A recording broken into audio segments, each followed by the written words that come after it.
This photograph is called Radio Flyer, which is named for the actual wagon that this child is holding. I made it at an Air Force base outside of Tucson, Arizona, which is the largest repository in the United States of grounded aircraft, primarily military aircraft.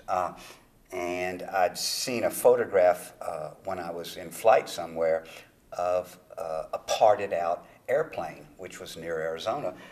And it looked like some great anthropomorphic bird missing a wing. And there was something sort of faux biblical about these great, great flying machines in the desert. And they put them in the desert because it's hard, it doesn't rain, the soil is hard, and they can move them fairly easily and they don't rust.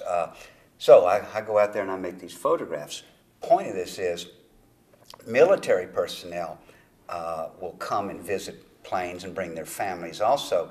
And it's so huge, it's like going to a zoo.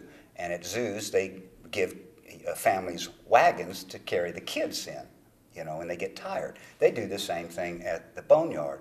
By the way, the boneyard is a colloquial term. It's what they call it in that area. Much of my work is rooted in documentary photograph. This just happened, but it's one of those things where you sort of see the possibilities.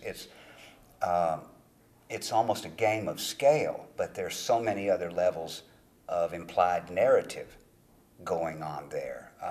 And in most of my photographs, particularly my later photographs, I'm acutely conscious of not making a documentary photograph, of using symbolism, of using allegory, of using metaphor, of using scale, and having some kind of implied narrative in there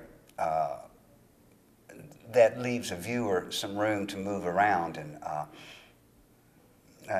perhaps finish the story.